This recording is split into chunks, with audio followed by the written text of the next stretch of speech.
Hello, and welcome back to Practically Political. As always, it's great to have you with us.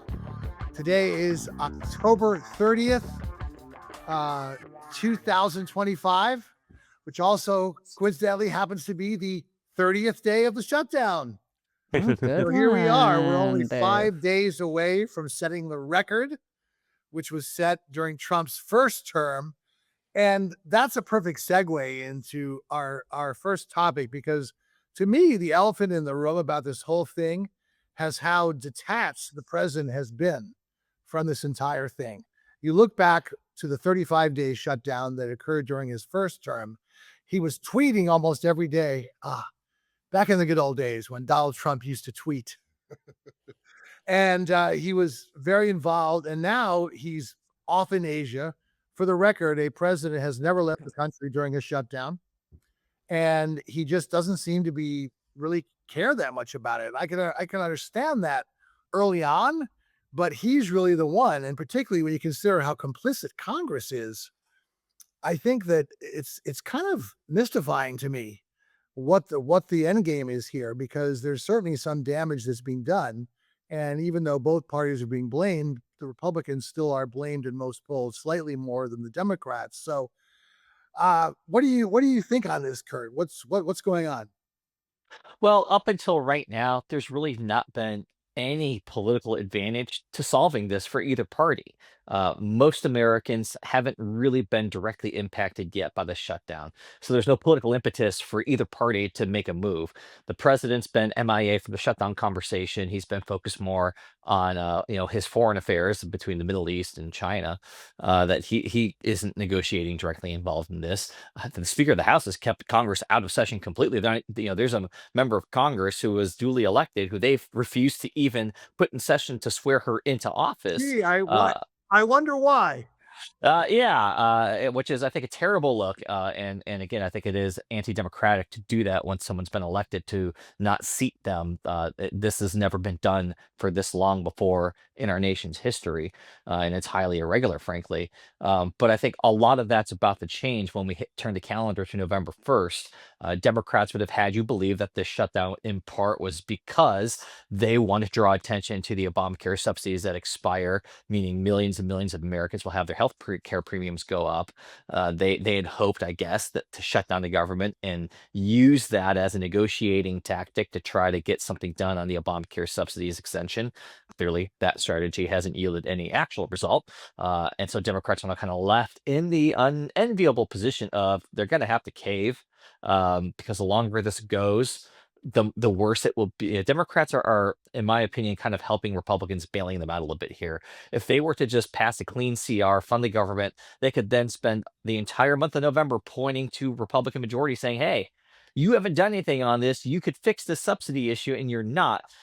Until the shutdown's resolved, Republicans get to say, "Well, you shut down the government. What do you want us to do?" It muddies the waters, and I think that Democrats are going to have to tactically retreat a little bit here, and then not allow the shutdown to be the cover for Republicans to use with the American people on why healthcare premiums have gone up. Yeah, and I agree because I think strategically, the Dems a couple of weeks ago could have taken a win, right? Everybody was talking about healthcare. The president, it was really on almost every person in America's radar. So they could have taken a win and then said, "Hey, we'll approve the continuing resolution," which it's only 3 weeks now. Back then, it was only what 5 weeks instead of the original 7 weeks. And then if they don't bring up a vote, if they don't follow through on the commitment, then shut down the government again. And November 1st is when a lot of these higher premiums are kicking in. So during that time, there would have been example of what was going to happen. So as usual, their strategy is terrible. But meanwhile, as far as the president goes, the job market is very bad. The people's health cares are soaring. Prices continue to go up when he promised that he would lower them. If you look at every poll I've seen, he's under 40% on the economy. So his economic numbers are really bad. And in the first term, that was always his strong suit. What do you think, Ashley? Well, I do think it's important. The subsidies don't expire till the end of the year. So even though they're being noticed starting November 1st and the insurance companies are making the premiums higher because of the uncertainty as well, their people's actual healthcare will not go up until January. And I have full confidence in Congress that by the end of the year it will be tweaked. It's not gonna be as is, but by December 31st, I think there'll be a new large healthcare, um, piece of legislation that has been negotiated actually for the last 18 months that's pretty bipartisan, and I think subsidies in some form, whether it's a phase out or higher earned income, threshold, I think that will be worked out somehow, because it has to. Republicans can't let these subsidies go away as well. Here's what I'm talking to both Republicans and Democrats, especially in the Senate. Here's what's switching this week, which I think is important to note. The SNAP portions of the SNAP, the food subsidies that are they're not going away November 1st, but they're being reduced. And that's gonna be a huge impact, and so people aren't even necessarily talking about healthcare.